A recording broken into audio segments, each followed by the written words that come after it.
selamatkan kita daripada azab api neraka, ada doa anak-anak yang soleh.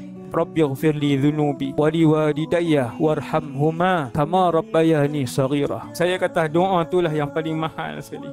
8.45 malam anak kita baca. 8.45 malam kubur kita terang. Dia tak ada delay, kena reti. Ada anak 5 orang kena bagi reti. Reti dengan Islam, sebab anak bila dia berdoa walaupun dia fasik sampai waktu itu juga. Sebahagian ulama sebut bila anak baca doa, orang akan mai dekat kubur alam barzakh. Ayah dia, mak dia bawa mai hadiah, anak kamu bawa mai. Tuan-tuan bayang tiap-tiap jam anak dia sebut, tiap-tiap jam dia dapat hadiah. Sebab apa? Anak dia sebut tiap-tiap jam. Rabbighfirli dhunubi wa liwalidayya warhamhuma kama rabbayani saghira. Allah bawa mai. Dan bila anak-anak dia doa kat dia, orang bawa mai hadiah kat dia, dia kata anak aku bawa mai lagi hadiah. Anak aku bawa mai lagi hadiah hari ni. Itulah hadiah anak-anak yang paling berharga di alam barzakh bila mereka mendoakan ibu dan ayah mereka.